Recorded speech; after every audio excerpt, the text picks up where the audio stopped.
uh, Miss Maricel Soriano. Ma'am, okay lang sa'yo? Magtatanong ako sa'yo? Ha?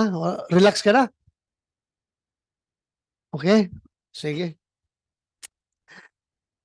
Ma'am, sa mga nag-viral na dokumento na nagdadamay sa pangalan mo, sa tingin mo ba may katotohanan ang mga nasabing dokumento? Ah, Sa tingin mo? Unang-una po, hindi ko alam yung tungkol sa mga dokumento. Nalaman ko na lang yan nung pinakita sa akin. Dahil hindi po ako nagbabasa ng Okay. mga ganyan. Wala po akong alam. Wala. Thank you po. Next question po, ma'am.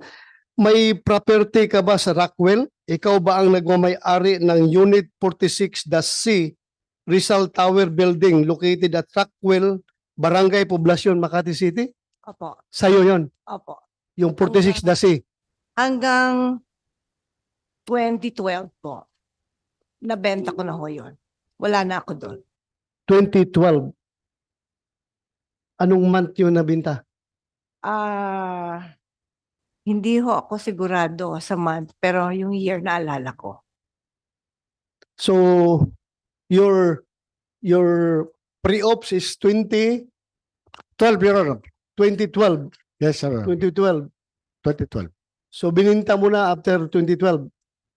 Binenta ko po siya nung 2012. Yun lang po ang naalala ko. Okay.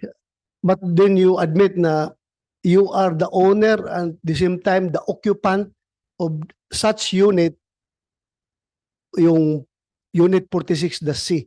Apo. 2012 bininta mo. Yes, Your And Honor. your pre-ops was 2012. 2012, Your Honor. 2012. March 11. Okay. Thank you. Ma'am, pwede bang makahingi ka ng kopya ng deed of sale nung unit na bininta mo? Apo. Ha?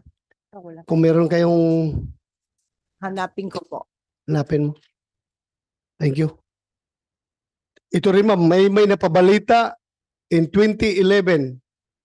Two former household workers who lodged a complaint of serious physical injury against Maricel Soriano stated that they decided to flee from the actress condominium unit also because of her alleged cocaine use. Ano po masasabi mo dito sa balita na ito?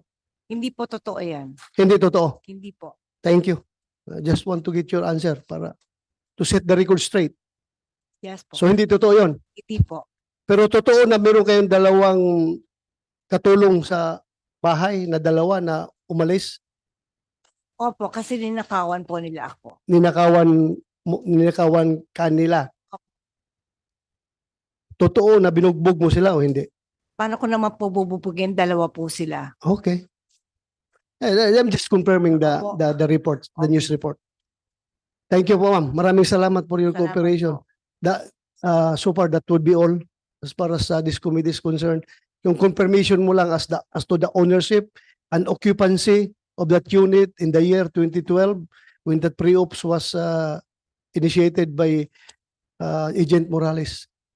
Ma'am, maraming salamat sa pag-attend mo dito. Thank you very much kahit na hindi mukhang wala ka sa magandang kondisyon. You tried to be here. Maraming salamat. Maraming salamat po, Mr. Chair. Ma'am, pwede ka nang magpahinga. Chair, meron lang siyang gustong basahin. You want to, yeah, go ahead. Opo, pwede Yeah. daw niyang Yes. basahin lang yung Pero, gustong please. basahin niya. Opo. basahin. Please, pakibasa. Magandang umaga po sa mga kagalang-galang ng mga senador at sa lahat po ng nandito ngayong araw. Ako po ay nakatanggap ng imbitasyon galing po kay Senador Bato de la Rosa para magbigay ng komento tungkol sa issue na pinag-uusapan dito sa hearing. Unang-unang humingi po ako ng paumanhin dahil hindi po ako sanay sa mga ganito. Alam niyo po, first time ko na po talaga na makatanggap ng imbitasyon na humarap sa Senado. Nakakakabahat, nakakatakot. Sa totoo lang po, hindi malinaw sa akin kung bakit po ako naimbitahan sa hearing. Nagtataka lang po ako dahil lahat po ng tumestigo dito ay nagsabing na-verify ang impormasyon, hindi na-verify ang impormasyon ni Mr. Morales at walang imbestigasyon na naganap. Pasensya na po kung Nalilito po talaga ako dito. Gayunpaman, mataas po ang respeto ko sa Senado at sa mga kagalang-galang ng mga senador na nandito ngayon. Lalo na po si Chairman Senator De La Rosa. Sa abot po ng aking makakaya, tutulong ako na sagutin ang inyong mga katanungan. Pero sir, nakikiusap lang po ako sa inyo po. Kung ang usapin ay tungkol po sa mga bagay na may legal na implikasyon po, sana po ay pagbigyan niyo po ang aking abogado na sumagot para sa akin. Hindi man po ako abogado, sir. At sa usapang legal, mas nararapat po yata na ang abogado ko na lang po ang sumagot at magpaliwanag.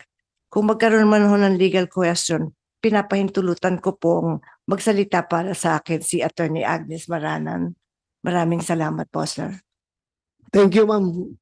Hindi na mangyari yan dahil sinagot mo na ako kanina eh. Thank you for answering my questions. Salamat talaga. You are answering the questions with all honesty.